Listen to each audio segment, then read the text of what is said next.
So I just welcome you to just relax even further and let go of all your thoughts about today.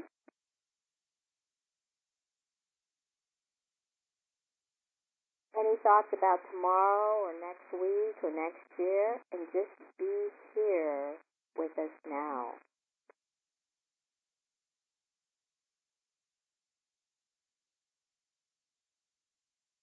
And if you're driving as you're listening to us, be safe.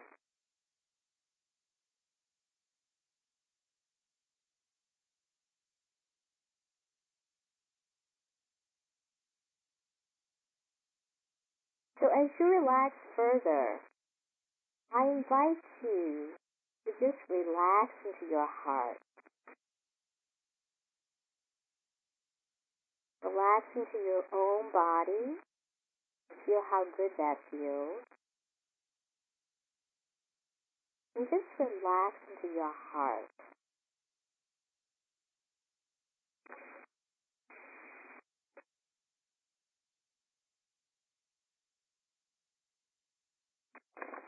Ask your heart what it is that you would like for yourself today.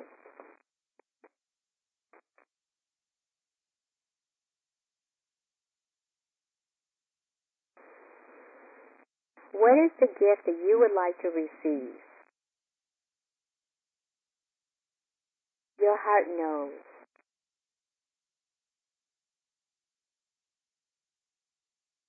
Whether you have a question that will be answered by Marc or by someone else that's with us this evening, or whether the answer will just come to you, whether you'll just get that flash of insight.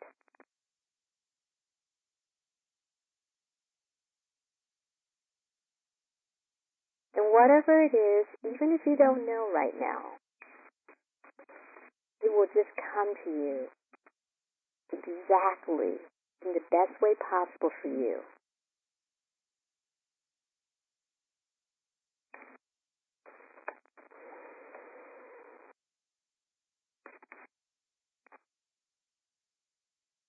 So just allow that to happen.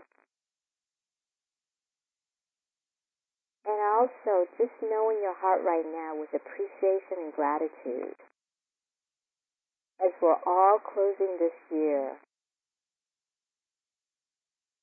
that all the wonderful gifts and lessons and even any challenges which you receive this year will now help to catapult you to your heart's desires and all your dreams coming up in the new year.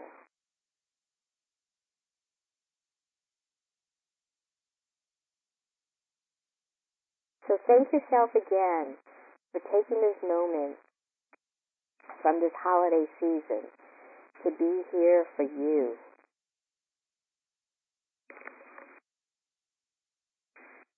So I invite you to take one last big relaxing breath.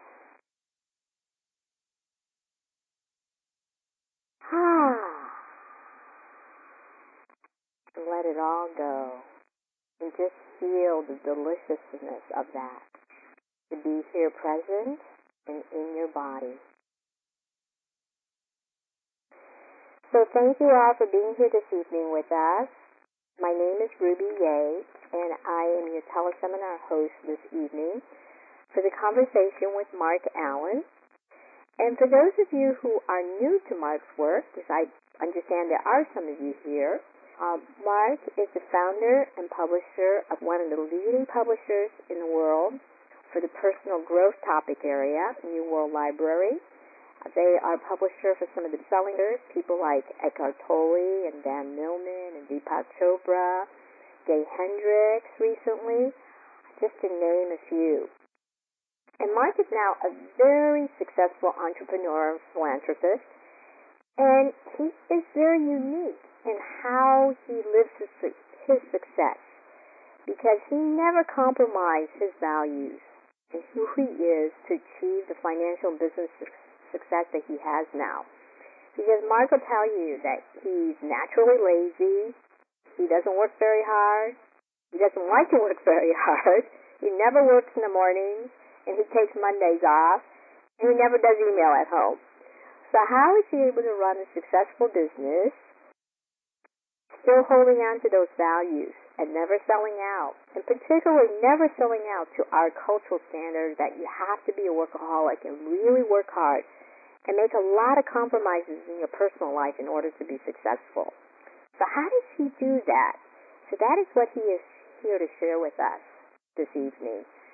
And also for those of you who are new to him, it will be interesting for you to know that Marc did not start out as a successful business person. He describes himself as the artistic type, and that he has had many careers, failed careers, as a actor, a rock musician, a busboy, one of those starving artist type.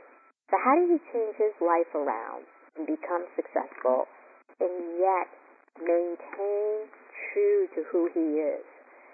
To live his life in integrity with his values and what he truly believes in, which includes being lazy. So, Marc, thank you very much for being here with us this evening. Thank you. And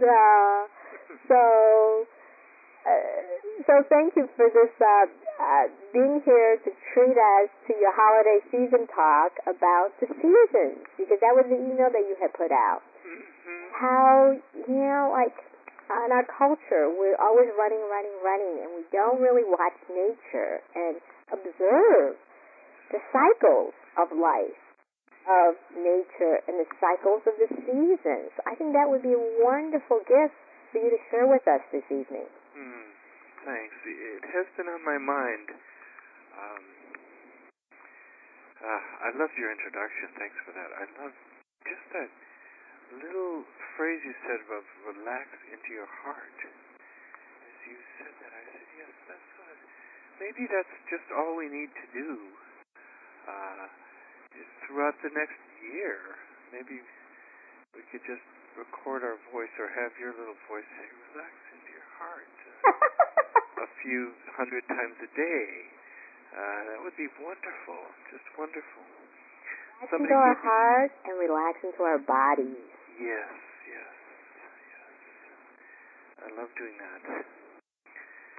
And this is the longest night of the year, and I have run into so many people lately that have said, gee, I'm sleeping a lot, or I feel more tired than usual.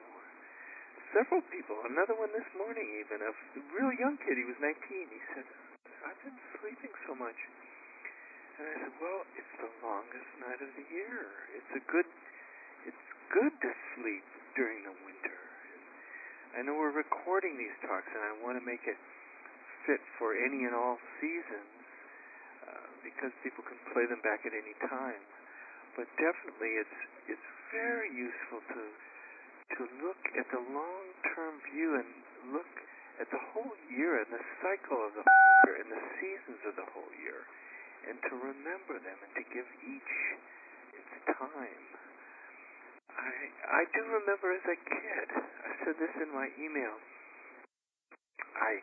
I never fully bought into this belief, and that's what it all boils down to, our beliefs. This belief I got from my family and every family in our neighborhood, that it's necessary to get up early in the morning, to work at least 5 days a week, 5 or 6, in order to succeed in life. I rebelled against that in my teens. I wanted more time to play and have fun and enjoy, and have times of, even as an adult, when I had nothing to do, plenty of time to just goof off and be lazy. Part of my soul really wanted that, and it was some deep emotional thing and some deep soul connection, and I admired anyone that broke that mold. And I looked around, and it's one reason why I became an actor in my early 20s, although my theater companies kept falling apart and I'd be out of a job, and then a musician. I loved those hours, but my band fell apart, and I could never make it work at all as an actor or a musician.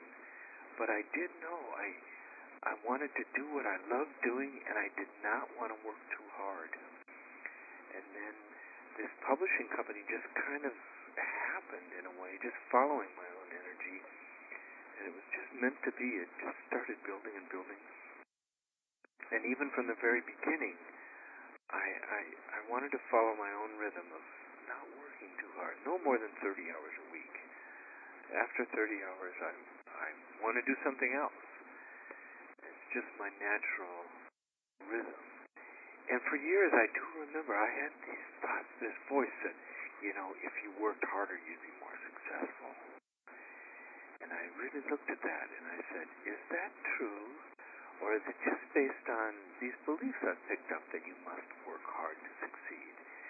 And then I even thought, and I remember pacing around my house thinking about these things. I even thought, even if it's true, if I worked harder and succeeded more, what would that mean?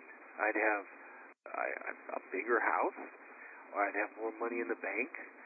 All right. But at a certain point, the quality of life is far more important. That money in the bank is not, it certainly doesn't bring happiness. It brings a little bit of security, but why have more money if you're exchanging your whole life for that?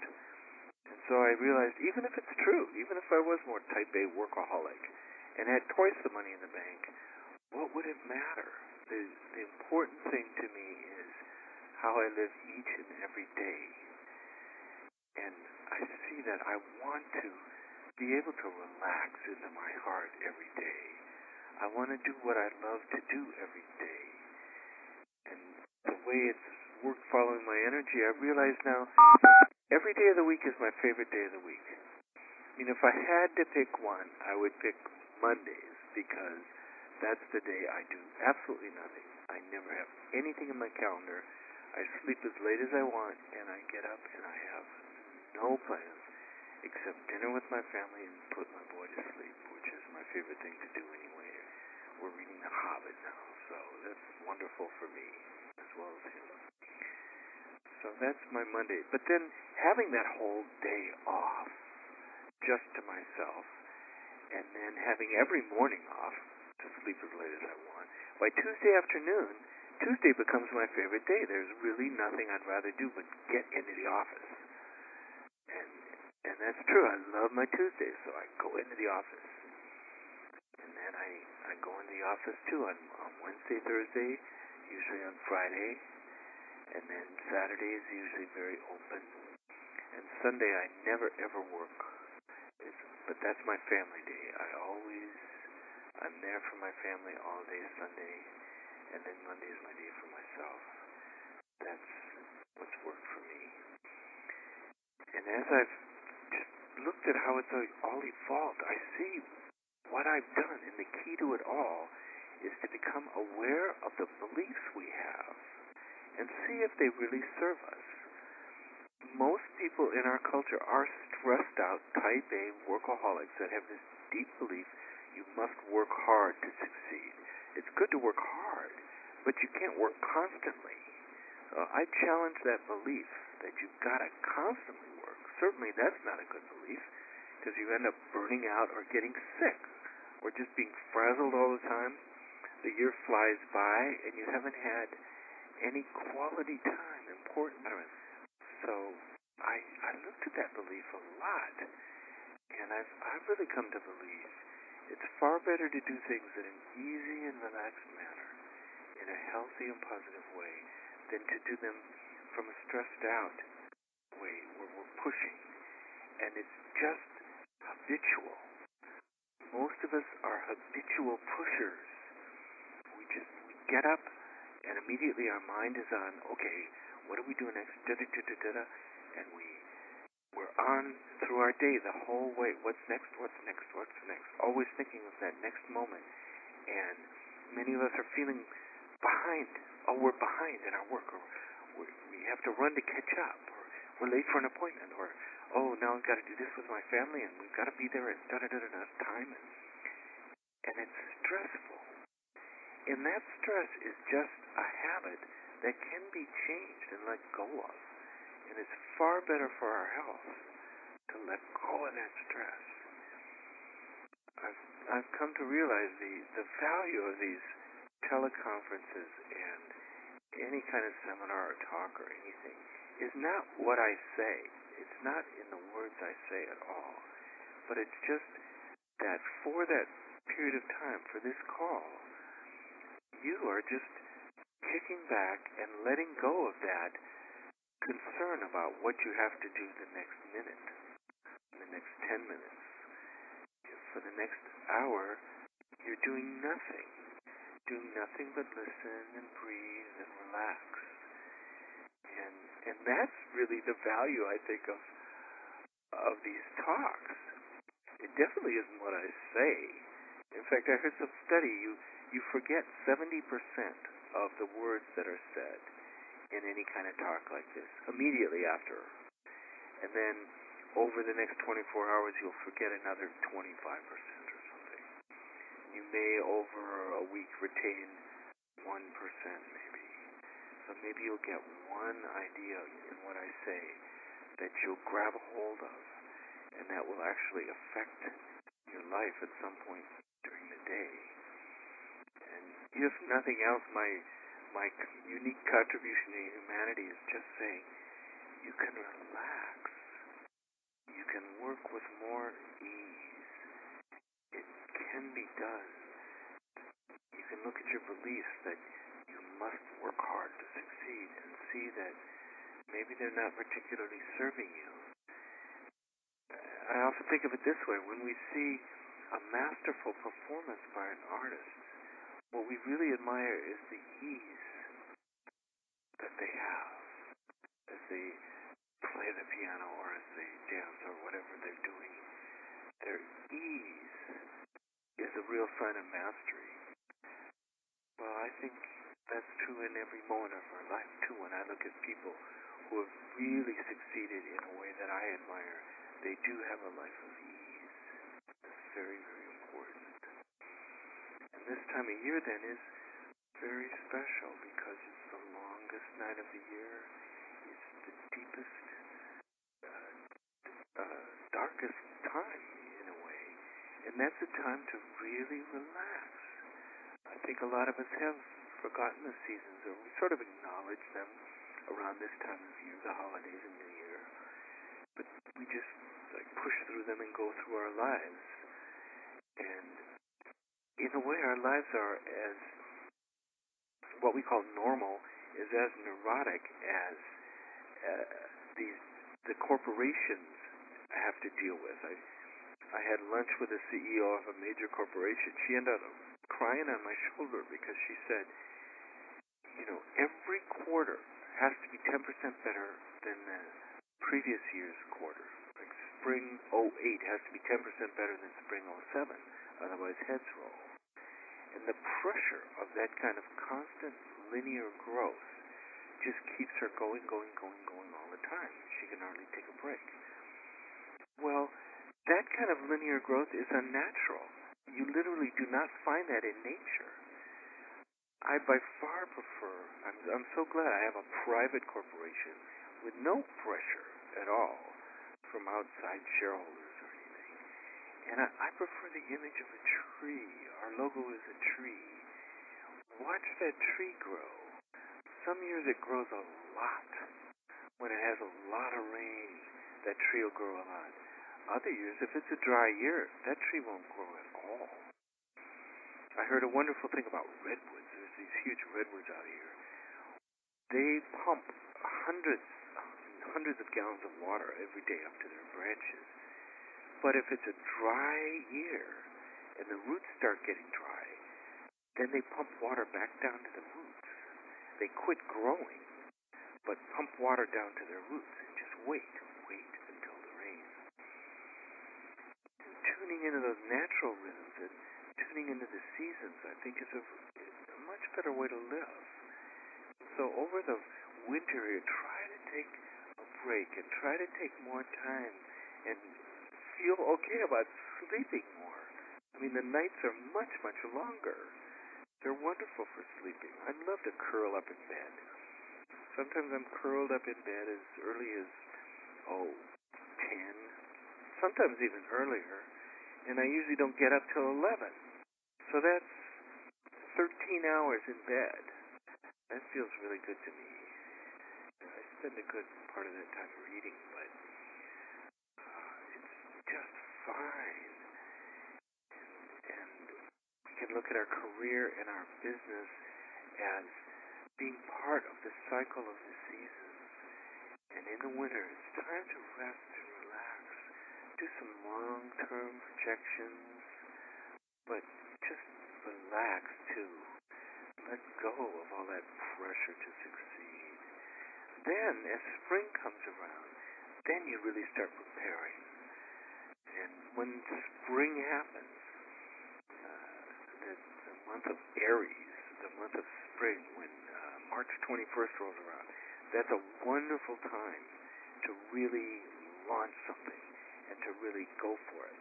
Then you have the whole energy of the world behind you as the world just bursts into blossom, and there's all this spring energy. That's a wonderful time to start projects. That's a wonderful time to get active. And then summer comes along, in those long summer days. Some of them then can be very fruitful and a very good time to do a lot in your garden, as it were. But then those long days, too, it's good to relax in there somewhere. Definitely take a break in the summer. Take a good vacation sometime in the summer. For me, August is always the best month for a good long vacation. I often take all of August off and just relax again, and then start preparing for fall. And then that fall energy again, that's the time of harvest. That's your harvest. And so the seasons alternate. As even for me, the months kind of alternate too. I did astrology for years, but the seasons kind of alternate. Winter should be slower and passive. Spring more active. Summer, slow down again with that hot summer sun. Fall, get going again with that feeling of fall in the air. So they're active and passive. And for years I've always had an interest in astrology, but I've found ways that it can be useful to me. And one way that I still use astrology is I look at every other month as active and passive. The first month, spring, Aries, that's March 21st to April 21st. That's a real active month. That's a great time to start things. Then the next month, Taurus, things slow down. And so it's like good to prepare your garden and get it all going in April, in Aries. And then May, kind of slow down a bit as moods develop. Then June is Gemini. Great for communication, great for energy, high energy. Then July, things slow down a bit too, and relax. August is more, it's Leo, a great time for performances, for getting out there. And then you have the month of Libra after that, Virgo after that, more relaxing. And then Libra is more up. The fall energy really comes in late September, October. That's always a real good time. And then November, things Scorpio, that's when we go on daylight saving, and that's another time to we get into December, and it's that Sagittarius energy is wonderful for the celebration of the holidays and everything. And then January, you have that Aquarius energy that's real expansive too. And the March, I've skipped one I think, but March is Pisces. That's another quiet time, that end of winter. And I just kind of watch every month like that. And Capricorn I missed, yeah. So it's Sagittarius, Capricorn is January. That's a good time to plan for future and do your year-long 12-month plan. And however you choose to tune into this seasons or the months or whatever, just realize it's all cyclical and look at it as a garden. How things grow. They grow in their own time. My company's grown in its own time. I often affirm it will grow in an easy and relaxed manner in a healthy and positive way in its own perfect time. That's how I choose to create success. I'm aligning myself with the seasons, you could say.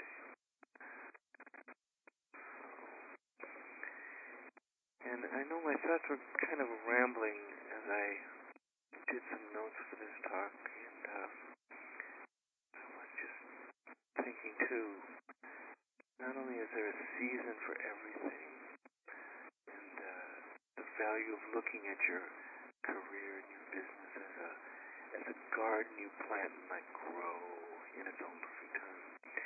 But I also was thinking of Eckhart Tolle, as I often do, and my new book, The Greatest Secret of All. And I thought, well, we see the greatest secret of all in from so many sources. We've heard it in so many ways. What is the greatest secret of all? It makes you do some big picture thinking just to ask you that question. To me, it's obviously a life well lived. It's a life of grace, a sacred life, a life that we fulfill ourselves and really contribute to the world. And the greatest secret of all is that we're capable of doing that. And I almost daily listen to some CDs of Eckhart Tolle. He's my inspiration that really keeps me on. And one of his CDs we did called In the Presence of a Great Mystery. So his book is called Practicing the Power of Now. We did Plus the Power of Now. But In the Presence of a Great Mystery is one of his talks.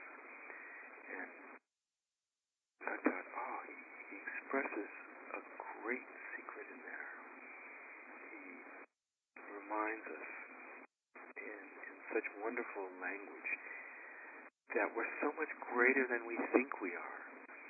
He jokes about the little me, who we think we are is the little me. He says we're identified with our thoughts and our feelings and our history, our story, and that's what he calls the little me, implying there's obviously a much greater me than I think.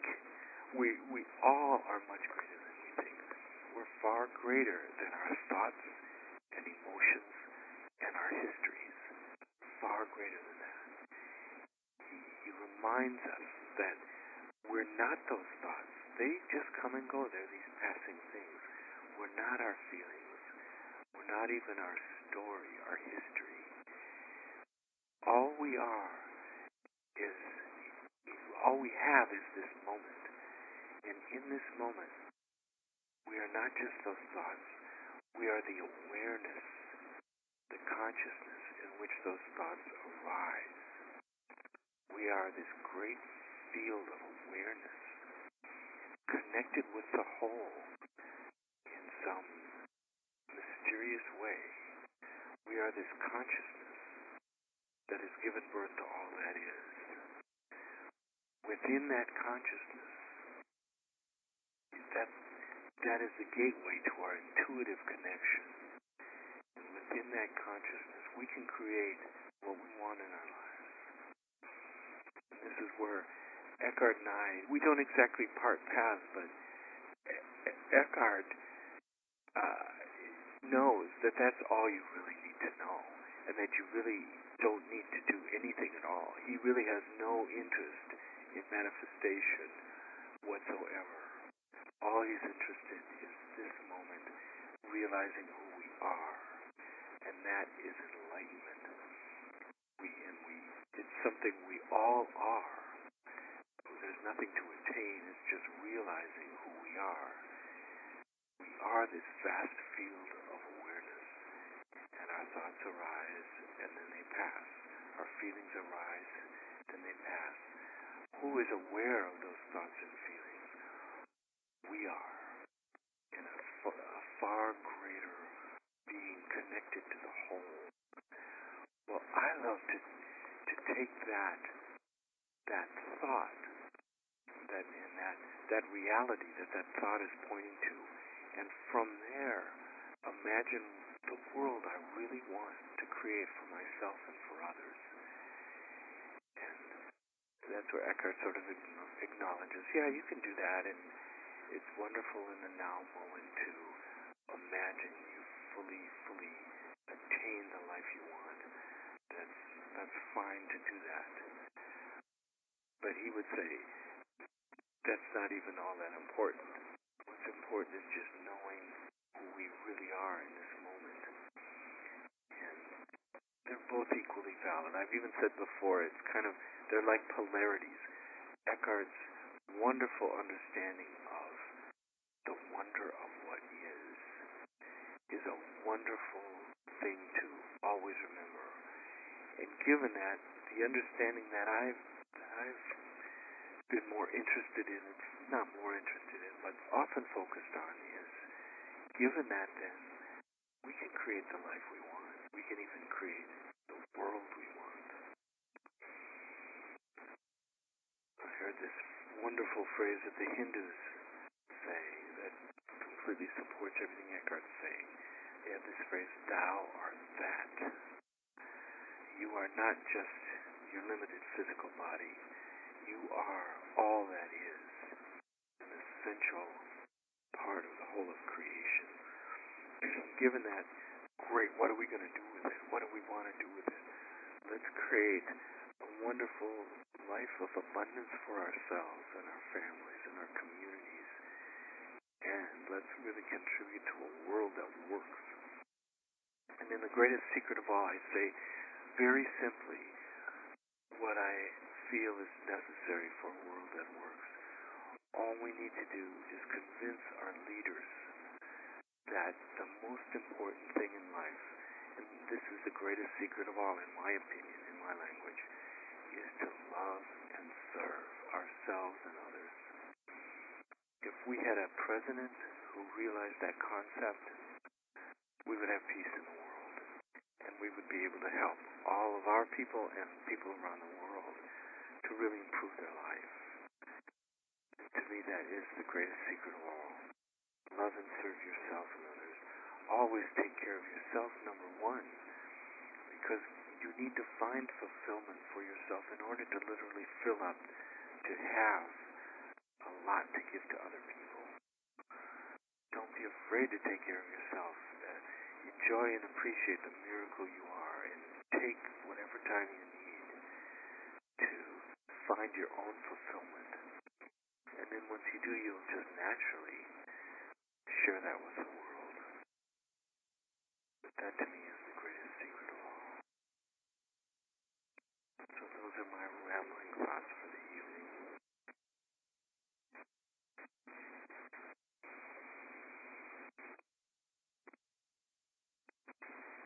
So Marc, that was really lovely. Thank you.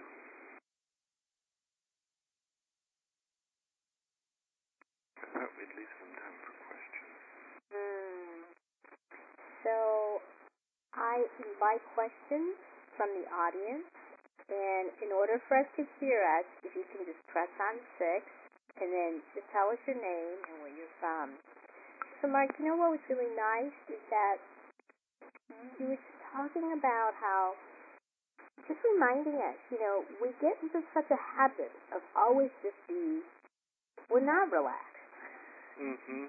Because we just get up and we're always thinking about what's next. We always have this sort of like, kind of a energy. Mm-hmm. I know that's true within myself at times. And, I really get that regardless of how busy my day is, I can still just relax into my heart and relax into my body and just decide on ease. It's a decision. Yes. It is. We don't need the stress. The stress is not helpful. In fact, it's harmful. So I'm really getting that it takes me the same amount of time to do something if I was relaxed and easeful about it compared to like intense and hyper about it. Right. I don't get it done faster because I'm intense and hyper about it. Right. Right. You know? Sure. So if I can just remember that, because I think it is such a habit. Just a habit. So this is a good reminder for myself to start creating a habit of ease and restfulness. And thank you for pointing out how important it is just to like fall into my heart, relax into my heart. So I can do that all the time if I wanted to. Yeah.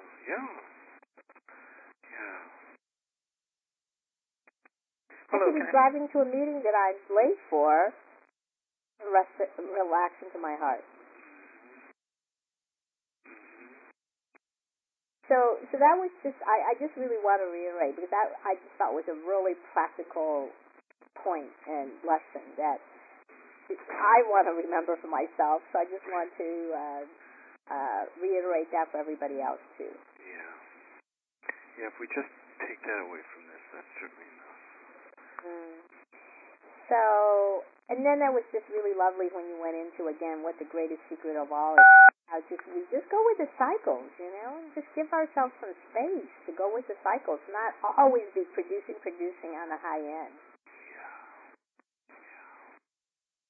So anybody like to ask questions, if you can just unmute yourself by pressing 6 and just say your name and where you are from, please. Hello. Hi.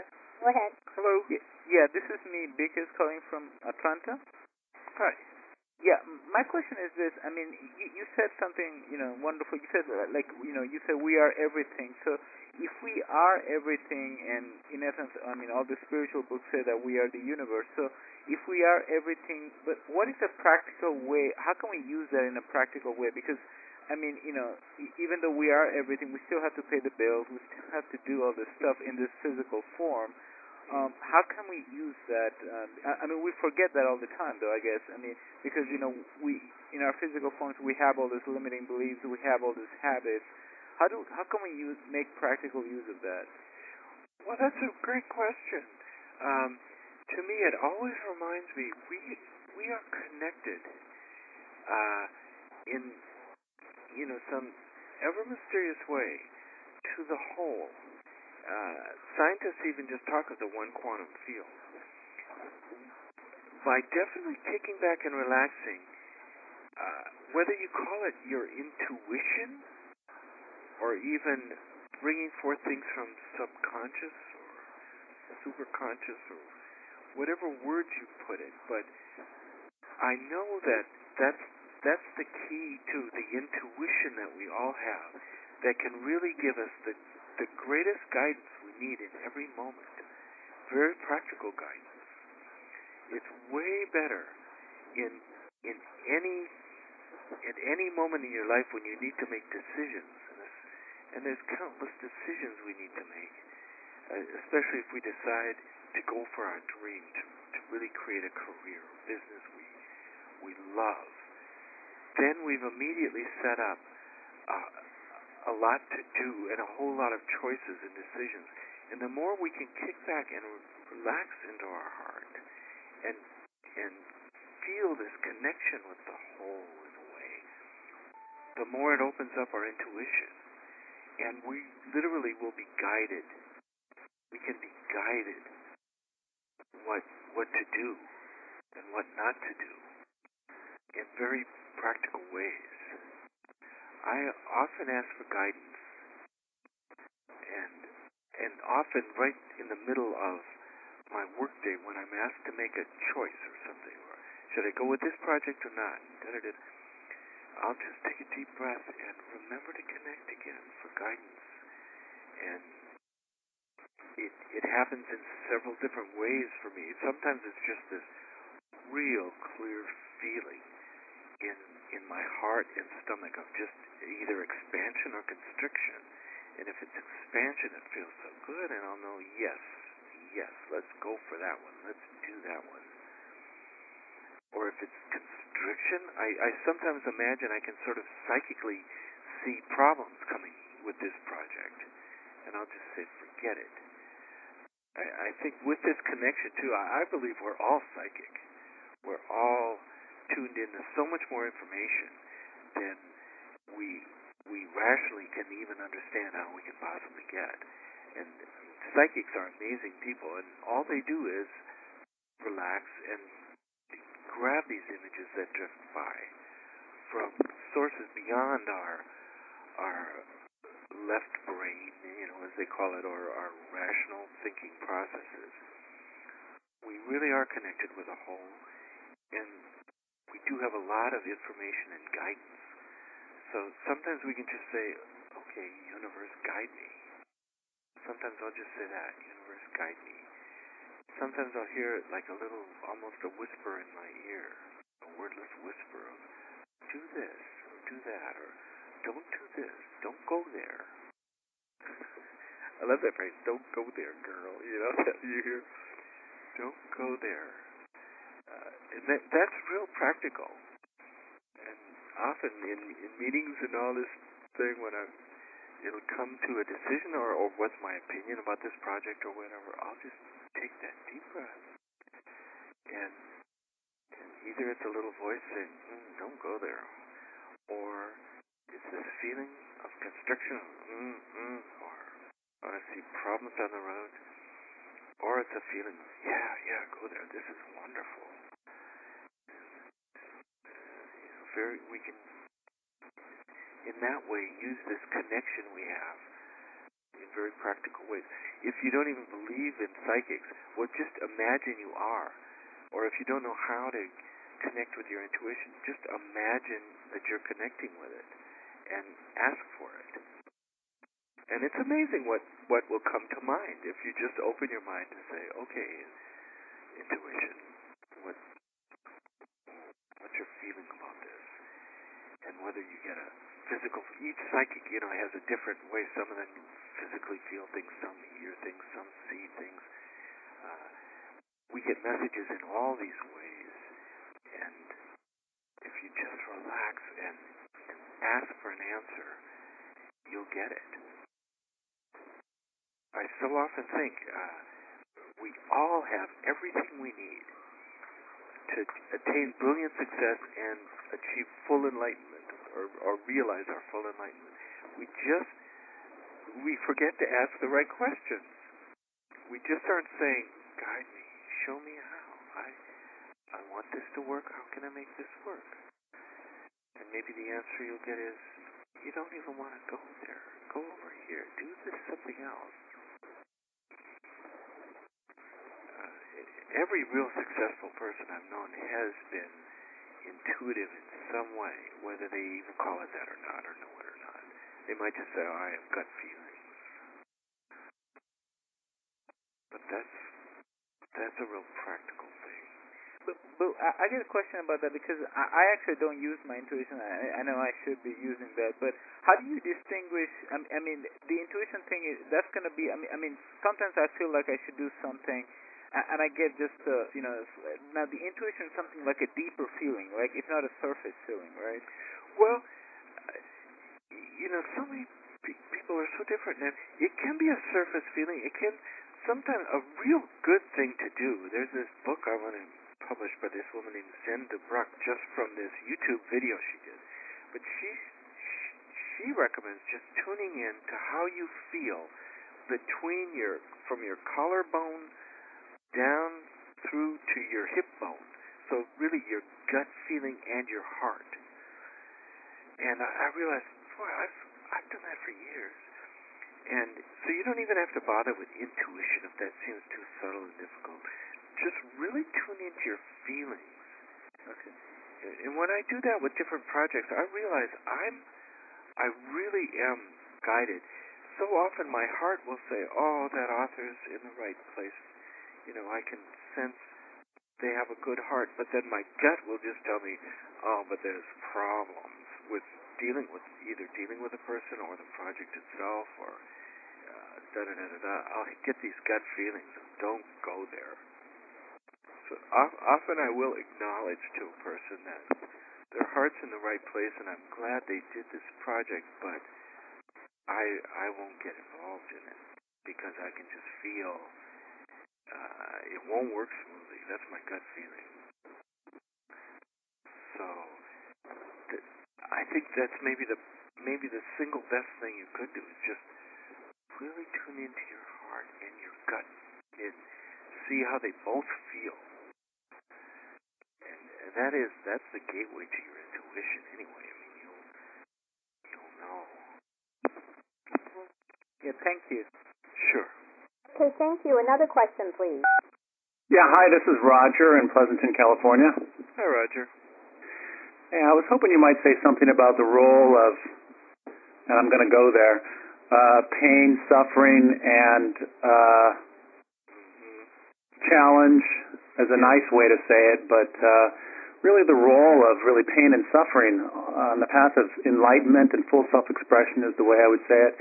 Having read Eckhart's book, I know that he went through an incredible dark night of the soul to his enlightenment. And I think there's so much in today's self-help arena that trainers will say, you know, I've been there, so you don't have to be there. Follow me, and you can avoid the pain. Mm-hmm. Well, it's not been my experience, so I was hoping you might. No, we all have pain and suffering, and just having a physical body, there will be pain. So much of it depends on how we look at it. We can wallow in our suffering, we can be victims, or we can look at the blessing in that pain, or the gift in that pain. Or I know one thing that helped me totally concretely achieve business success is also completely applicable to pain and suffering. I remember at my worst, my bottom in terms of financial mess I'd created, where I was $65,000 in credit card debt, and my company was on the verge of bankruptcy. And I heard a phrase from Napoleon Hill: "Within every adversity is an equal or greater benefit." And I wrote that down. And then under that I put, "Within every problem is an opportunity." And then later on I read the Bhagavad Gita, 5,000-year-old text from India. It said, "Even in the knocks of life we can find great gifts." And that turned my thinking around. I started looking for the opportunities and the gifts and the benefits in my bankruptcy and in my business problems. But then it also applies to pain and suffering in life. I love the Buddhist expression that, you know, pain is inevitable if you have a physical body, but suffering is optional. The suffering is something we impose on ourselves. If when we're suffering, if we can turn our mind around and say, what is the benefit of this suffering? What is the opportunity? Why is this suffering a blessing for me? What is the gift in it? Even in the knocks of life we can find great gifts. That's 5,000-year-old wisdom. And that can turn it around. Our suffering, in fact, every moment of our lives has been perfect to lead up to this moment. And it's been perfect for showing us that we are enlightened beings, and we are capable of great and wonderful things. And we've needed all the suffering that we've had to learn that. Once we've learned it, then there is no more suffering. Yes, thank you. Yeah. Mm-hmm. Some writer once said when Buddha touched the earth at the moment of his enlightenment, all his problems and all his suffering just dissolved. The suffering serves a purpose even then. Yes, it does. Our suffering serves a purpose, a very, very good purpose. Our suffering teaches us what we need to know. And when we can start asking ourselves, what are the gifts in this suffering? Why am I going through this suffering? What is it that I don't understand yet? What do I need to learn from it? Then we learn from it. So we learn from our suffering as we learn from our mistakes. And I think a lot of some of the popular self-help stuff tries to avoid that, or at least I think that's what a lot of the participants are looking for, is to shortcut that or avoid that, and certainly that would be desirable, but not necessarily. I think if you're truly on the path, that is the path. Yeah, exactly. You can't avoid it. You yes. can't. we have to be very honest with ourselves, and whatever we're going through, and there's no denial of it. We embrace it. And then we ask, what are the gifts in this? What's the message for me? In one talk, I ended up saying, it just came out of my mouth. I'd never thought of it before in this way, but I thought, a fool never learns from his own mistakes and from his own suffering. A smart person learns from his own mistake and own suffering, and a wise person learns from the mistakes and suffering of others. So that the more evolved we get, definitely the less suffering we have in our lives. That's a good thing. Yeah. And we can learn from other people's suffering when we look at it and say, why are they going through that? And we can learn how not to go through that. Thank you. Thank you. Mark, I love what you said. Fool never don't learn from their own suffering. Right. They keep on doing things over and over again, right? Yes, right. They don't get it. No, they don't get it. My brother, bless his heart, who's passed away now, and I love him dearly, but he never got that he was responsible for his suffering. He was always pointing his finger at other people that had caused all his problems, his ex-wife, his boss, his blah, blah, blah. He always had someone other than himself to blame. And I finally, at one point, he was from Minnesota. I'm from Minnesota originally. He always was in Minnesota. But at one point, when he showed up nearly homeless, he'd lost his wife and job and car and about everything, his house. He'd lost it all. He showed up at my door in California, and I couldn't help. I just had to say to him, I said, well, don't you think you're at least a little responsible here for this mess you're in? And he looked at me and he said, you've been in California too long. He couldn't relate to that word responsibility at all. And I just got it. I could see so clearly that he was creating all these problems by refusing to look at what role he'd had. He was always the victim of other people's manipulations. He never got that he was responsible. And it's a good thing to get. Okay. Another question, please. Your name and where you're from. Hi, this is Lorraine Yates in Knoxville, Tennessee. Hi, Lorraine. Hi there. And I'm new I've just found out about you maybe about a week or so ago, and I'm so relieved to have found you. It's like I've been looking for you for a really long time. Didn't really know it, but my body cannot function in this type A world. I've been sick for a very long time, and I get that I'm responsible for it, and I've created it, and recently I created something else, so I've taken some time off. Good. I'm not a type A personality, and what I've been trying to do is force myself into type A behavior to survive in this world, and it's just not working. So, and I've just had in the back of my mind, there's got to be a way with ease, and I've been focusing on the word ease for many months. And so when I found you, I thought, oh my gosh, this is an answer to prayer. And so I definitely resonate with everything that you said and what I've seen on the website. And where I am now is I abruptly took off. I left my job about 5 months ago because of I was diagnosed with a tumor, and I just was physically not able to continue working and support my body at the same time. So before I planned actually to take 6 months off and have living expenses put aside and create a new business and coaching practice, which I've been trained in many years ago. But I had to leave my job before I had 6 months of living expenses, so I've just been living on it and resting and asking and learning to meditate and shifting from a mental mind ego way of living to living from my higher self, and I'm really practicing and taking the time, and so it's really been a challenge to get out of fear and doubt, and now I'm on the very end of my savings. I've stretched it as long as I could, and I'm feeling a lot better, and I'm clear that this tumor is dissolving, and I'm on the right track there.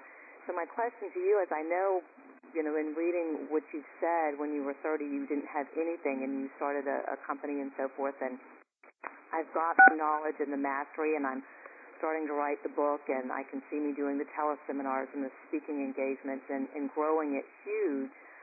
I just don't know exactly what steps to take, and I don't have the financing at this point. So I've seen several of your books. I've seen the Millionaire Course and the Type C, and I'm wondering,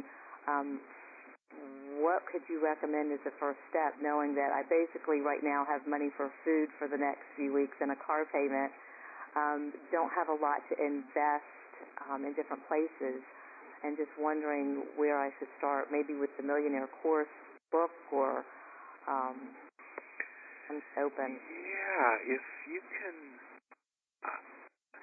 I tell people if they can really sit down and work through a course, the Millionaire Course is really complete. Definitely my most complete book, and definitely start with trusting. Things have worked out so far and will continue to work out.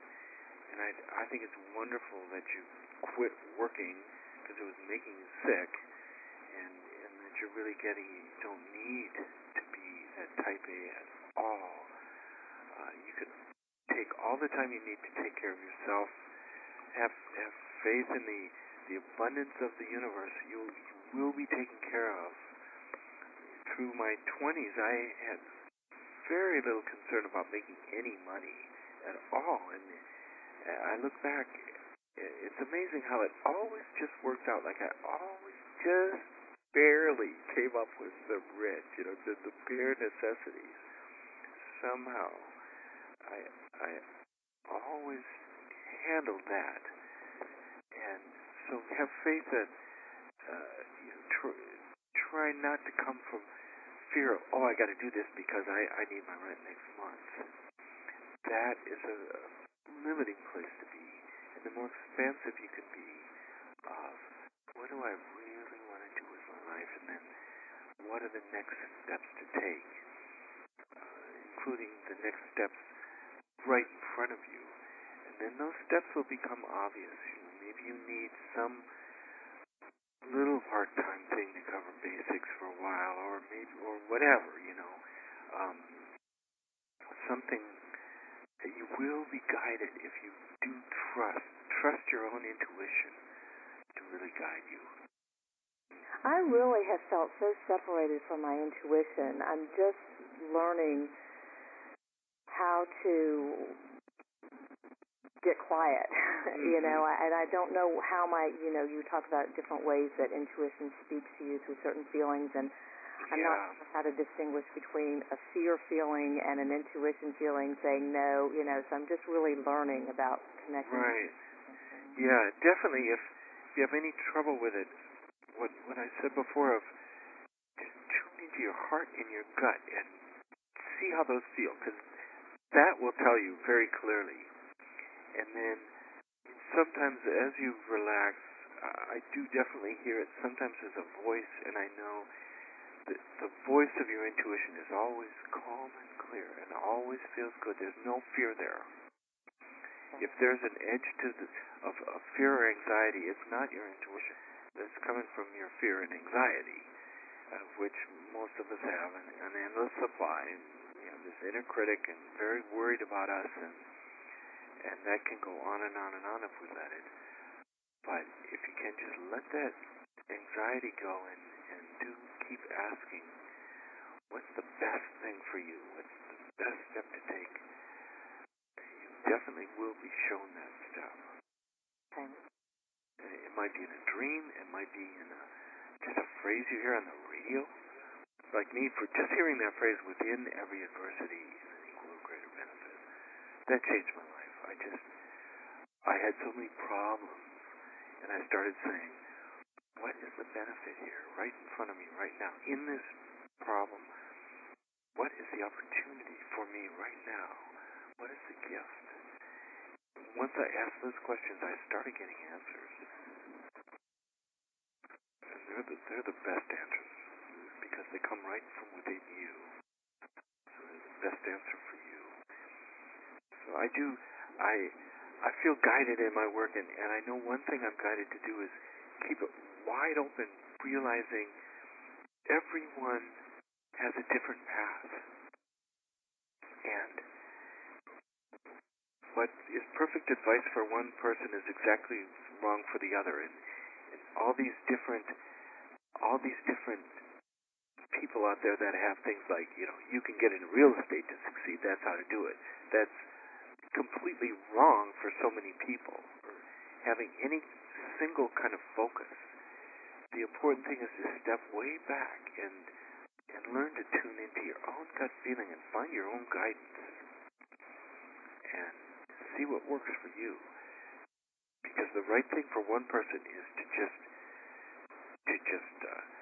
do nothing for a while, just sleep for a while. The next person, the right thing is to get up and do it. Get on the phone, get out there. They're both totally valid, and they're both valid for the same person at different times too. So it's not a one-size-fits-all thing at all. It's all sizes and all possibilities. So, but definitely relaxing and being more at ease is a good thing for everyone to do. And then within that, just keep asking, okay, what's next? What's the best next step for me? And you will be guided one way or another to find that. And if you can, I recommend working through the Millionaire Course. I wish I would have had that when I was 30. Because literally writing your ideal scene, then writing your list of goals, coming up with a one-page plan is powerful.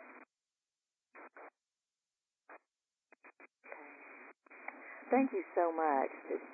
Thank you so much for being this model. Oh. Yeah. Thanks a lot. Thank you, Lorraine. So one last question, please, before we conclude the evening. Hi, this is Charlotte from Vancouver. Hi, Charlotte. Hi, I'm going to echo what the lady before me just said. I've been searching for a long time, and I definitely appreciate your calm approach and, that you're not one of these hectic people. Perfect for me. I'm an architect, actually, and about 7 years ago, my thyroid just broke down completely, and I couldn't let go of my identity, and I hung on to it and continued working in a hectic profession. And 2 years ago, I got laid off, and that was my turning point. First time ever got laid off, and I tried to find out what was the lesson in it for me, and I thought it was time to just change my life. It was very hard letting go. But I am setting up an internet business right now, and I'm very excited about it. I think the most difficult thing for me is controlling the negative talk and the negative chatter in our minds sometimes, or jealousy or whatever. Sometimes it just keeps eating up your precious time. And I am a very aware person. Sometimes I struggle with controlling or letting go of negative thoughts. That's my biggest problem, I think. You are a very aware person, and just being aware of that, you're halfway there, or more than halfway, to letting those thoughts go. Because most people aren't even aware of them. As Eckhart Tolle keeps pointing out, most people are just completely identified with that stream of thought, thinking that's who they are, and thinking that that's inevitable. We're controlled. We think we're controlled by these thoughts. I remember that vividly in my 20s, being in a state of fear that my thoughts would take me to a place that I I didn't want to go, and it would be I was depressed a lot. They would take me into depression or into anxiety, and I had no control over it. And then somewhere along the line, I got it. And you've got it too, that those thoughts are just moving through you, and you can let them go. And they aren't who you are. They aren't defining who you are. They're not serving you. When you find it, something I did for years, I took a silver mind control class and learned one word in there, repeated twice, cancel, cancel. So for years, when I had these thoughts come up, oh, this is hard. As soon as I caught that, I go, cancel, cancel. And then I would affirm in an easy and relaxed manner, in a healthy and positive way, I am now creating total success. And the next thought, oh yeah, right, so few people succeed. Cancel, cancel. In an easy and relaxed manner, in a healthy and positive way, I am now creating the life I want. Yeah, right, who are you trying to fool? Cancel, cancel. In an easy... So I literally... It does help. It does help to keep canceling those, letting those thoughts go, and putting in a wonderful affirmation that feels good to you. You can even affirm, I am brilliant and creative and successful. And if the next thought is, yeah, right, who are you trying to fool? Cancel, cancel. I am creating total success in an easy and relaxed manner. Yeah, right, it's a big struggle. Cancel, cancel. It's easy and literally, I think that's the best work we could do, and I think that's the best work I did, was to deal with all these deep beliefs and doubts and fears that it was so hard to succeed. And I just kept canceling, and changing that thought. And I honestly believe our subconscious mind will accept any instruction we give it. And if we tell it we're now succeeding brilliantly in an easy and relaxed manner, doing what we love, our subconscious mind gets to work showing us exactly what to do. But then if our next thought is, oh, but it's so hard, unless we cancel that out, our subconscious mind says, oh, yeah, well, it's hard for you with that thought. Yeah. I think that's the whole process. So keep letting those thoughts go and keep coming back on course, as I put it. I heard a plane is off course over 95% of the time.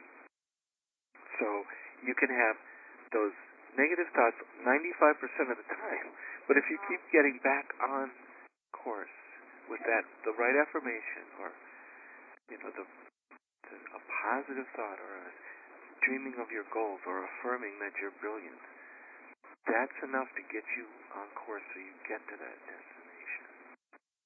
Fabulous. Thank you so much. And thanks for the great work you're doing. Well, thank you. Well, thank you all for being here with us this evening. Mark, do you want to conclude with any... Well, I guess we can conclude just with holiday wishes for everybody. Yes.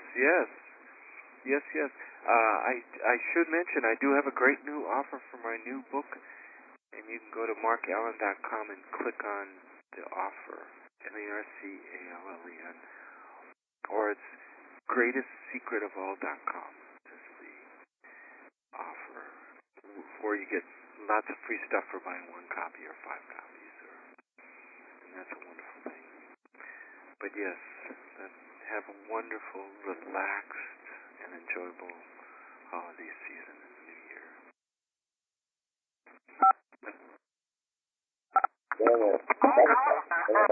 Okay, so everybody, thank you. Thank you very much. Have a happy Bye. Bye. Bye. Goodbye. Namaste. Bye. Hi, Melanie.